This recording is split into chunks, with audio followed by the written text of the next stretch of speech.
आज उसी पार्टी के लोग संविधान का इस्तेमाल दुष्प्रचार के लिए कर रहे हैं। आज उसी पार्टी के लोग जात के आधार पर जनगणना कराना चाहते, कराएं, हमें कोई आपत्ति नहीं, लेकिन मैं जानना चाहता हूं कि देश की जनता की आंखों में धूल झोंक कर राजनीति नहीं की जानी चाहिए। राजनीति करनी है तो जनता की आंखों में आंख डालकर राजनीति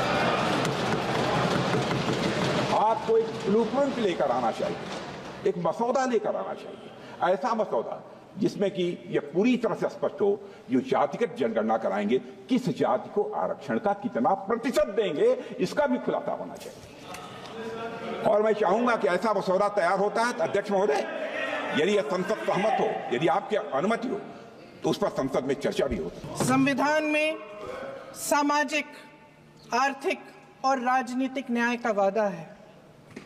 ये वादा एक सुरक्षा कवच है जिसको तोड़ने का काम शुरू हो चुका है।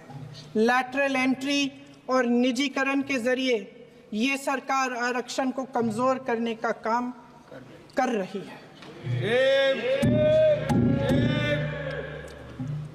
अगर लोकसभा में ये नतीजे नहीं आए होते तो ये संविधान बदलने का काम भी शुरू कर लेते। सच्चाई ये है अध्यक्ष महोदय कि आज संविधान बार बार इसलिए कह रहे हैं क्योंकि इस चुनाव में इनको पता चल गया कि इस देश की जनता ही इस संविधान को सुरक्षित रखेगी, कि इस चुनाव में हारते जीतने से इन्हें एहसास हुआ कि ये संविधान बदलने की बात इस देश में नहीं चलेगी। आज जनता की मांग है कि जाति जनगणना हो। सत्ता पक्ष के मेरे साथी ने इसका जिक्र किया। ये जिक्र भी आज इसलिए हो रहा है क्योंकि चुनाव में ये नतीजे आए। ये जाति जनगणना इसलिए जरूरी है ताकि हमें पता चले कि किसकी क्या स्थिति है और नीतियां उस हिसाब से बने।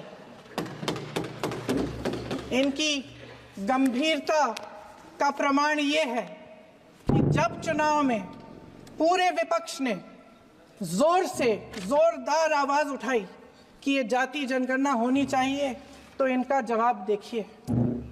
इनका जवाब भैंस भाग भैंस चुरा लेंगे, मंगलसूत्र चुरा लेंगे, इनका ये जवाब था।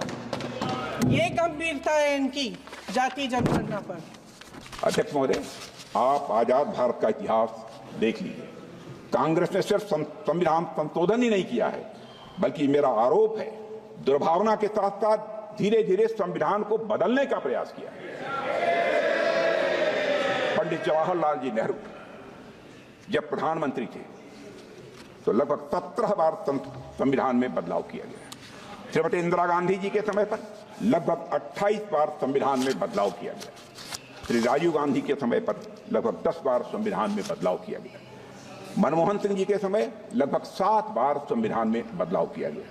कांग्रेस सरकारों द्वारा किए गए अधिकांश संवैधानिक संशोधन या तो विरोधियों और आलोचकों को चुप कराने के लिए किए गए या तो गलत नीतियों को लागू करने के लिए किए गए। अध्यक्ष महोदय, आज संसद में बैठे हुए सत्ता पक्ष के मेरे साथी ज्यादा से ज्यादा अतीत की बातें करते हैं। 1921 में क्या हुआ, कब हुआ, नेहरू जी ने क्या किया। अरे वर्तमान की बात करिए, देश को बताइए आप क्या कर रहे हैं, आपकी जिम्मेदारी क्या है। कि सारी जिम्मेदारी जवाहरलाल नेहरू की है।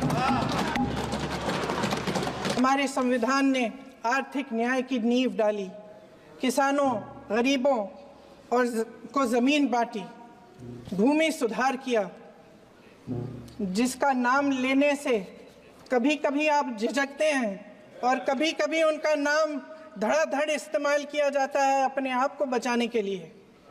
उन्होंने HAL, BHEL, SAL, GAIL, ONGC, NTPC, railways, IIT, IIM, oil refineries, तमाम